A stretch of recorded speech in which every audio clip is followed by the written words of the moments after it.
Okay, and welcome to accounting. This is chapter 13, lesson 4, and we are going to now talk about the paying the withholding and payroll taxes.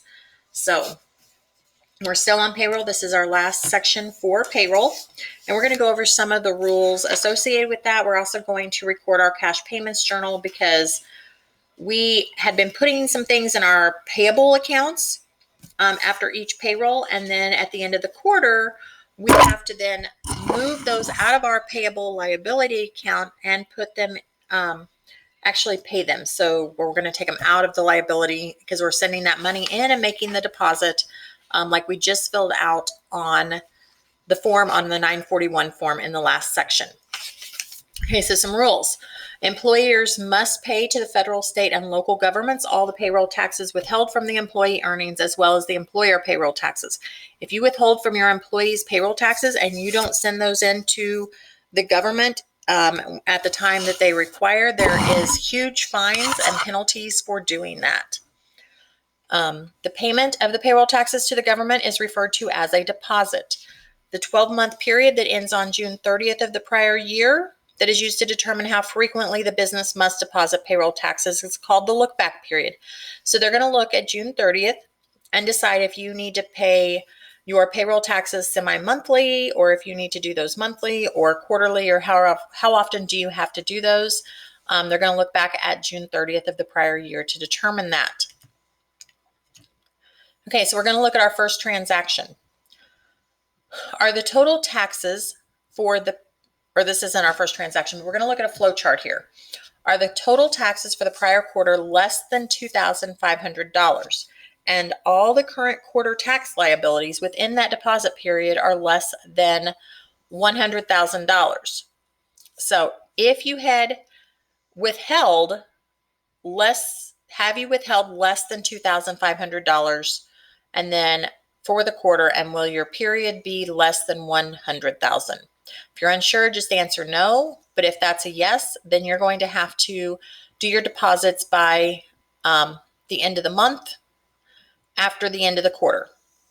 So basically, if it's less than that, your deposit is going to be required. If this is first quarter, if the quarter ended March 31st, you're going to be required to pay those by April 30th with your 941. If that answer is no, that your total taxes are not less than that amount, they're going to ask, well, did you accumulate a tax liability of $100,000 or more within the period? If yes, you're going to have to do it by the next banking day. So if you are accumulating a lot of payroll taxes withheld, this is going to be a large place. Just guessing, I would guess that this could include something like Smithfield. Okay, no, if you follow under the $100,000 rule at any time during this year or last year. If yes, then you have to do it semi-weekly or every 2 weeks, and it gives you the rules for that one. If no, are the total taxes for the look-back period more than $50,000? Remember, the look-back period was June 30th of the previous year. If yes, again, you're a semi-weekly depositor. If no, you're going to have to do it on the monthly basis, which then you would have to pay them by the 15th of the following month. So if today was March 31st, those would be due by April 15th. So there's a little flow chart to help you. When you're making your federal tax deposits, new employers are monthly scheduled depositors for the first calendar year of business. After the look-back period's been established, then the business must evaluate whether a change is required. Federal tax deposits must be paid using an electronic fund transfer. You can't just send them a check like you used to be able to do. I actually have to go online and pay those. Deposits can also be made using the electronic federal tax payment system. And then tax rules do change periodically. So we're going to journalize the payment for the liability and employee income tax, Social Security tax, and Medicare tax. So we're going to make that monthly deposit for what we had withheld. Remember, for this company, we pay twice a month. So we have two different liabilities, or two different times that money is going into those liability accounts or those payable accounts. And now we're going to take that out and actually make the deposit to the government. So we're doing this on January 15th, so we must be looking at our December pay period. So it says we paid cash for the liability for employee income tax. I'm going to go ahead and show you the T accounts. These are just like what we did earlier. We had employee income tax of $998. All we're doing is saying how much did we take out of their paycheck for their employee income tax payable. Remember, that was the federal income tax. How much did we withhold for Social Security? And if you'll look here on the Social Security, we have 2 entries for December 15th and 2 for December 31st.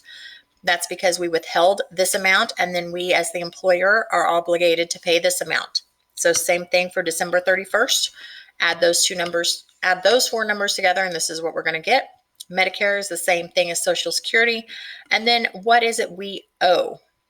Okay, so because these were all entered as credits, remember to take those back down to 0. We just have to do the debit. So we're just going to debit whatever amount is the credit balance here, basically is what we're doing. And then cash is going to be a credit because we are spending our cash, and that's a total of all those numbers. So to record that on your cash payments journal, we're using the cash payments journal because we are paying cash. We're going to put the date. We're paying this on the 15th. The account debited. So employee income tax payable, we're going to record it as a debit because we're taking it out. Sorry, I got ahead of myself. Check number 748. And then we also had Social Security tax payable as a debit and Medicare tax payable as a debit. And then finally, the amount of the check is our cash credit, which is all these 3 numbers added together. It's going to go over here in the cash credit column. Okay. Paying the liability for federal unemployment taxes. So we've taken care of the federal income tax, Social Security tax, and the Medicare tax. Now we have to look at the federal unemployment tax. We had already calculated those in a previous section. So now they have to be paid by the end of the month following each quarter. Now, if you're working in payroll, you're going to have these dates memorized. You're going to have them on your calendar. You're going to want to make sure that you don't pay anything late. So if your liability is more than $500, which we had calculated previously, then you have to do those the following month. So if we're looking at December, those would be due by January 31st. However, all unemployment tax liabilities outstanding at the end of the calendar year must be paid. FUTA tax is paid to the federal government using the electronic fund transfer. And the deposit for the FUTA tax is similar to the deposit required for the income tax, Social Security, and Medicare tax. So let's journalize those. Okay, here on January 31st, we're going to pay the cash for the federal unemployment tax liability for the quarter ended December 31st. The total amount of that was $297.02, check number 749. We can look here at our T accounts. Here's how much we had put in that liability account on the credit side. We had those added together was $297, so that's how much we need to take out as a debit. Then that's how much we're going to credit cash because we're going to spend our cash. We're going to put it on the cash payments journal. This one's only going to take 1 line. So you can see here the date, the account debited, the check number, the amount of the debit, and then the amount of the cash credit, which is the amount you write the check for. Okay, next thing with state unemployment tax, it's going to work the same way. Again, we had this for our liability where we had calculated how much we owed for our state unemployment tax. So this is how much we owe them. We're going to debit that amount and credit cash. Here is your cash payments journal. Again, you're just going to go ahead and journalize those numbers. Okay, for our questions, for a monthly scheduled depositor, when are payroll taxes paid to the government? So I just said that if you're a monthly scheduler, then you have to pay those by the 15th of the following month. By what method are businesses encouraged to deposit federal payroll taxes? Can I send them a check? The answer is, nope, I can't send them a check. I have to use the electronic federal tax payment system, which is online. It's pretty simple to do. Okay, so let's go ahead and look at our work together problem. Okay, so here we've got our payroll data for March 31st. This is what we are our federal income tax withheld, Social Security tax withheld, and our Medicare tax withheld. You can also look here and see how much we have setting out there in our liability accounts for our unemployment for federal and state. And if you need to see our chart of accounts, those are here. So it says we're going to use the payroll data as of March 31st to prepare the journal entry for the payment of our withheld taxes. Tesla Electric is a monthly scheduled depositor. We're going to use check 495 on the cash payments journal and use the date the taxes are due to the federal government. So we're going to have to look at what date they're due. This is our pay period or our payroll information for March 31st. Because we're monthly, those are due on the 15th of the month. So that's going to be April 15th. And then we'll use the tax account credit balances for our unemployment taxes to do the journal entries for the FUTA and SUTA tax liabilities. And we'll assume that both checks were prepared on the due date for that federal tax deposit. Okay, remember federal and state unemployment taxes are due on the 30th of the following month. So if this is for March 31st, those are going to be due on April 30th. Okay, so let's go ahead. We know that we're going to do April 15th because we have to pay that by the 15th of the next month. Oops, I did April. I forgot to put the 15. Actually, it looks like it just wants the 15 there. Okay. Let me see. It won't let me. Nope. Just 15 is all it wants. Okay. So we're going to enter in all of our payables. Federal income tax withheld. That is going to be our employee income tax payable. Remember, that's the account that we put that money into.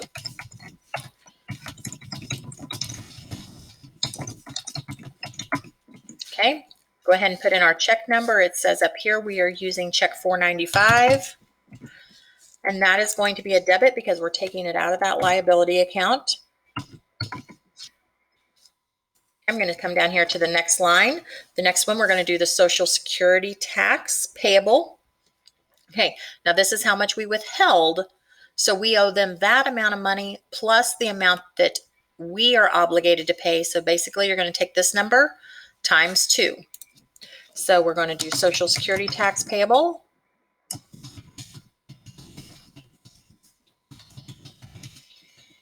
And the $1,331.76 times 2 is going to be $2,663.52. Okay, same thing with the Medicare tax. It's going to be Medicare tax payable. And that debit amount will be $622.92. Okay, the total cash credit, if you add those 3 numbers together, you will find that it is $4,606.44. Okay, part 1 is done.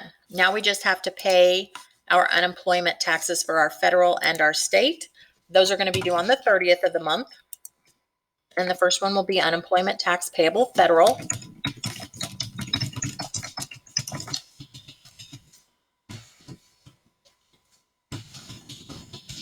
It looks like I have misspelled the word.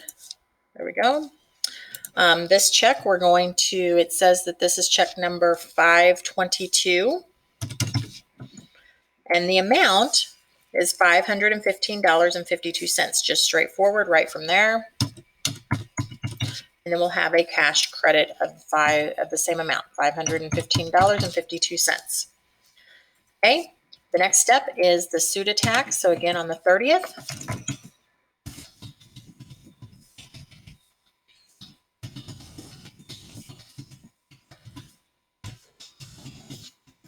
This one is going to be check number 523. And the amount here is $1,159.92. And we're going to take the same amount to our cash credit column. Okay. And looks like we got that step done. Make sure that there's no other things to do. Nope, it looks like that's it. Yeah, question 2 is just the same thing, just a different payroll, I think. Okay, So this is the end of the lessons. So now I want you to make sure you should have everything done. You're going to want to do your 13.4 application problem. Make sure you do that. You've had an application problem for 13.1, application problem 13.2, application problem 13.3, application problem 13.4. You also need to make sure you do your terms review. You're going to, if you want to, you can look at the summary for the book and the flashcards. Those might help you on the test. You're going to take the multiple choice quiz. You have a true-false quiz, and then you do need to do your study guide. So all of these are required. I can tell that you did them. The multiple choice quiz and true-false quiz, do as many times as you want. Make sure you do your mastery problem, and then you'll be ready for your test. So I would like for all of this to be done before Sunday night at midnight. So whenever you're going to go ahead and take your test at home, when you're ready to take your test, you need to have everything else done. And I want you to contact me, and I will give you the password for the test when you're ready to log in and take that. So as soon as you're ready, go ahead and let me know, and I will open the test up for you. If you have any questions, let me know.